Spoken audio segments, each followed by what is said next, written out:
नमस्कार। आज हम कुछ अंशों पर गौर कर रहे हैं। ये दिल्ली में जो गाड़ियों को लेकर नई नीति आई है उससे जुड़े हैं और देखने में ये थोड़े आलोचनात्मक लगते हैं। हाँ, लगता है जैसे किसी लेख से या शायद किसी कैंपेन वगैरह से उठाए गए हों। बिल्कुल। तो हमारी कोशिश रहेगी कि इनमें जो मुख्य बातें कही गई हैं उन्हें समझें, खासतौर पर इस नीति की निष्पक्षता पर जो सवाल है और ये कितनी असरदार होगी उस पर। चलिए देखते हैं। तो मूल मुद्दा तो यही है कि दिल्ली में प्रदूषण के नाम पर पुरानी गाड़ियों पर रोक लग रही है। हाँ। ये अंश बता रहे हैं कि करीब 62 लाख गाड़ियां बंद हो सकती है, खासकर जो 10 साल से ज्यादा पुरानी है। 62 लाख, ये तो बहुत बड़ा नंबर है। हाँ, काफी बड़ा। और इसे लागू कैसे किया जाएगा वो भी बताया है। AI कैमरे लगेंगे जो नंबर प्लेट स्कैन करेंगे। अच्छा, टेक्नोलॉजी का इस्तेमाल। हाँ, और अगर आपकी गाड़ी नियमों के खिलाफ मिली तो हो सकता है पेट्रोल पंप पर तेल ही ना दे या फिर गाड़ी ही जब्त कर लें। वही स्रोत तो इसे सीधे सीधे कानूनी लूट कह रहा है। ये शब्द काफी सख्त है। हाँ, ये भाषा ध्यान खींचती है बिल्कुल। और देखिए, स्रोत तुरंत ये सवाल भी उठा रहा है कि भाई क्या सारा का सारा प्रदूषण इन्हीं गाड़ियों से हो रहा है? हाँ। फैक्ट्रियों का क्या, जो पराली जलती है उसका क्या, या फिर ये जो हर वक्त कंस्ट्रक्शन चलता रहता है उससे जो धूल उड़ती है। सही बात है। तो स्रोत का इशारा शायद ये है कि इन बड़ी वजहों को तो जैसे नजरअंदाज किया जा रहा है। अच्छा, तो सिर्फ गाड़ियों पर ही निशाना क्यों साधा जा रहा है, ये एक बड़ा सवाल है।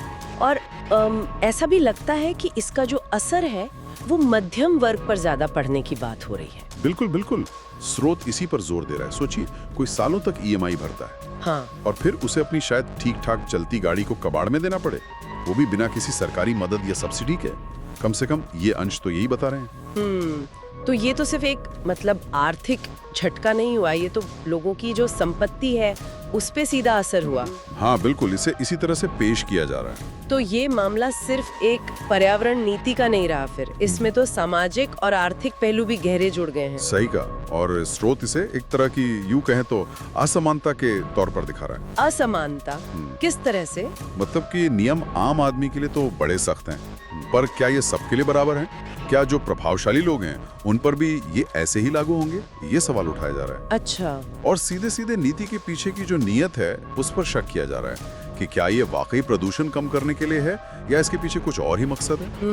वो #StopLootingDelhi जैसे हैशटैग का इस्तेमाल और इसे घोटाले का भेस कहना, ये दिखाता है कि स्रोत इसे सिर्फ एक पॉलिसी डिसीजन नहीं मान रहा, इसे अन्याय की तरह देख रहा है। हाँ, एक तरह से अन्याय के तौर पर पेश कर रहा है। बिल्कुल। न सिर्फ इसकी बराबरी पर सवाल उठा रहे हैं बल्कि ये भी पूछ रहे हैं कि क्या सिर्फ गाड़ियों पर ध्यान देना ठीक है और क्या इसका जो बोझ है वो आम आदमी पर कुछ ज्यादा ही पड़ रहा है। हाँ, और अगर हम थोड़ा सा पीछे हटकर एक बड़ी तस्वीर देखें, तो ये स्रोत इस पूरे मुद्दे को सिर्फ एक पर्यावरण का नियम नहीं बता रहा, बल्कि इसे एक सामाजिक आर्थिक मसले की तरफ फ्रेम कर रहा है। ये सोचने पर मजबूर करता है कि प्रदूषण से लड़ने के लिए जो तरीके हम चुन रहे हैं, क्या वो वाकई सबके लिए बराबर हैं? क्या उसका बोझ, जैसे कि ये अंश कह रहे हैं, कुछ खास लोगों पर, जैसे मध्यम वर्ग पर ज्यादा डाला जा रहा है? तो ये विश्लेषण जो है वो नीति के कथित सामाजिक परिणामों पर ज्यादा केंद्रित है। ये वाकई में सोचने वाली बात है। और यहीं पर हम शायद अपने श्रोताओं के लिए एक सवाल छोड़ सकते हैं। हाँ बिल्कुल। कि जब कोई नीति पर्यावरण की भलाई के नाम पर लाई जाती है,